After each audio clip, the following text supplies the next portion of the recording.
Hello, everybody. Welcome back to the Mystery Sports Podcast. And today we'll be going through all the Champions League results and the main one, really, the huge City defeat, wasn't it? Really, on last night to Real Madrid, and we'll be just dissecting what actually went wrong with City's performance because I did watch that game from minute one, and it wasn't the performance that I thought we'd see from Real Madrid, and definitely not the performance that we saw from Man City. And I thought City should have been better in that game. Um, Obviously, if you guys don't know, which is pretty hard if you don't know, is that City got destroyed by Real Madrid's C team 3-0. Um, and it was pretty much arguably City's first team that was out there, and they got battered. They got battered, really. It should have been 4-0. Um, Vinicius missing that penalty in the second half, I didn't back him to score. I said this to when I was watching it with my dad. I was like, "Vinicius isn't scoring this penalty. Donnarumma is unreal at saving penalties, and he proved it once again."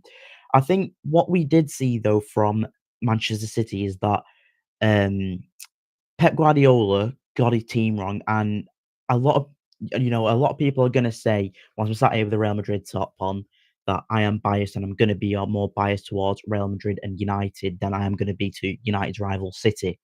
But, I am taking my red hat off here and the red glasses. I genuinely do think that City didn't turn up in this game and Pep Guardiola got his team wrong. If we go through his team that he selected, if can I get this line up on here? Let me just try to share this screen again one more time. But no, if we look at the team selection from Pep Guardiola, it wasn't.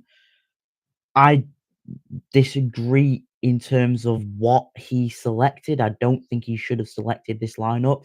There's a couple of players in there um, who shouldn't have been in the starting lineup. Just my opinion. City fans have your say in the comments because I'd like to hear what you'd say. So you can see obviously the two lineups there, and we'll be focusing on we'll focus on Madrid's 11, but we're going to first focus on City's 11. Donnarumma, I think he has to stay in there. He's your number one keeper, and he's very very good, arguably the best keeper in the world. I'm going to go Thibaut Courtois. I think he's fantastic, but Khrushchev, don't get me wrong, Khrushchev probably should have played. Was a questionable decision to start him, but I think dealing with the pace of Vinicius, I think Khrushchev was the perfect fit there. Diaz and Gay, there you only two centre backs. You can't really play John Stones because he's not really fit, and you've not really got anyone else. Like I wouldn't trust, Nathan Ake to play that position. So I think them two had to play, and O'Reilly probably also had to play. So I think he got his back four spot on. Rodri, yes, it's Rodri. And this is where I disagree in terms of what he did. I think he should have played a 4-1-4-1. So having just Haaland up front as the lone striker and playing four in that midfield. So, I think you've got to keep Doku and Semenyo as your wingers. I think, they provide you pace. They are very dangerous. I think Bernardo Silva, Pep Guardiola loves Bernardo Silva, and I think Bernardo Silva had one of his poor games for Man City. If Bernardo Silva is in that midfield, I think he has to play because he's Bernardo Silva and he's very, very good on the ball technically. I don't think he should have played Savino. I think he should have played someone like Cherky.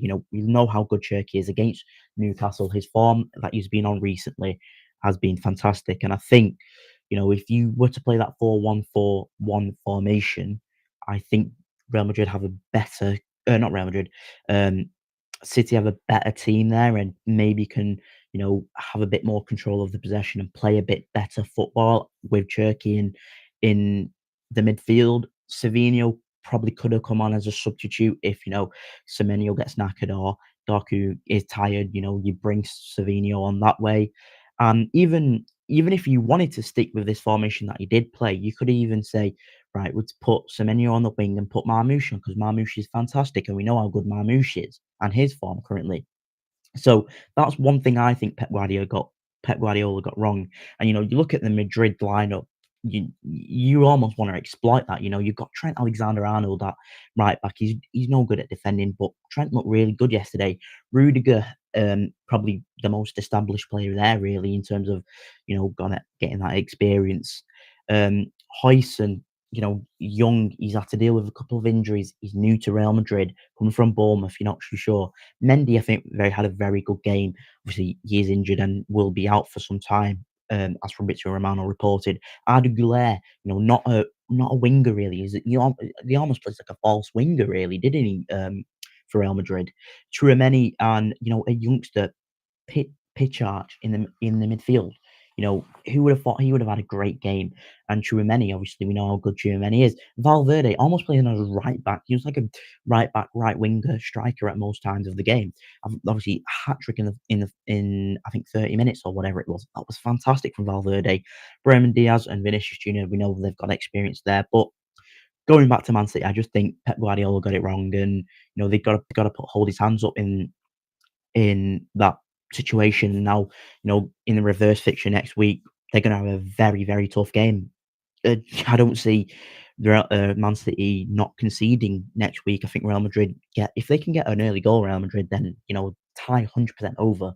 If it's on the other hand though, City go and get an early goal, and they go and punish um, Real Madrid by scoring 2 or 3.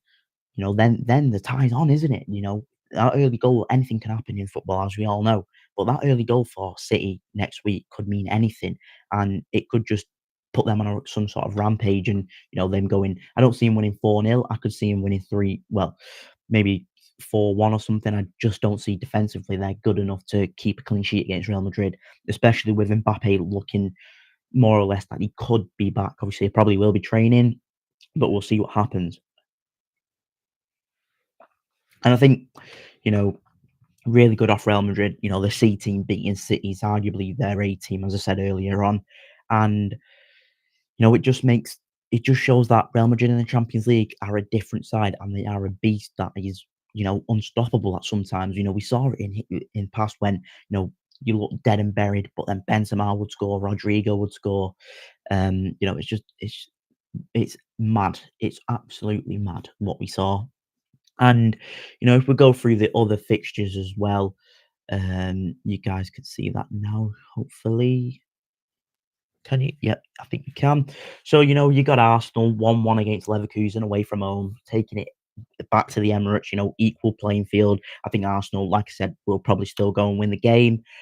It was surprising. A lot of Arsenal fans aren't gonna like what I'm saying. Like my mate, he doesn't like what I'm saying. I think it should they're very lucky to go into the Emirates next week with it being level. I think it was a dive from Madueke. I think Martin Keown is some of the worst punditry I've ever seen, because what are you saying? That isn't a penalty. It's 100% dive. A lot of Arsenal fans as well would say the guy who scored the header for Leverkusen should have been sent off. It's true. I think it was quite reckless of Leverkusen, and they were also looking in a certain aspect, but Arsenal just didn't turn up. It was a very boring performance from Arsenal, and I think they can count themselves very lucky to not be 1-0 down going into that second leg. Bodo versus Sporting, the fairy tale's still alive. 3-0 Bodo. I think that's game over really, unless a massive comeback from Sporting Lisbon in Lisbon, obviously next week was to happen, but I don't see that happening.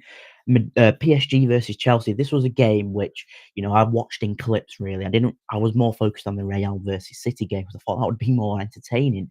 I think the first half for Madrid City was the most entertaining, really. But Chelsea drawing 2-2. If they would have had it 3-2, yeah, if they would have had it 3-2 or 2-2, I would have gave him a chance to go through. But that fifth goal, really, I think that's killed the game. And what a goal it was from PSG. I cannot pronounce that guy's name for to save my life. But you all know who I mean. The guy from Georgia, number 7 for PSG. It was fantastic goal, cutting in, releasing a shot, top right, fantastic. But I think Chelsea are out of it now when PSG 3-goal lead into Stamford Bridge. Do you see Chelsea keeping a clean sheet against PSG, who arguably got the best attack in the world? No. So I'm gonna say obviously PSG were to go through, and likewise with Man City. Do you see Man City keeping a clean sheet? And I said that before. No, I think Real Madrid go through like 4-2 or something in aggregate. That's something that could happen. But obviously we've still got the second leg. Anything can happen in football, as we all know, and hopefully we do see some entertaining football. And if a miracle, sorry, if a miracle was to happen, wow, I'm all in for that. I'm a neutral at this point, even though I've got a Madrid shirt on. But I'm a neutral watching it, and I hope for entertaining football because that's all you can wish for as a fan, can't you really? But yeah, thank you all for watching. Let me know your opinions on the Champions League and everything in the comments below. If you're new here, also subscribe to the channel and like the video, share to all your family and friends, and I'll catch you all in a bit.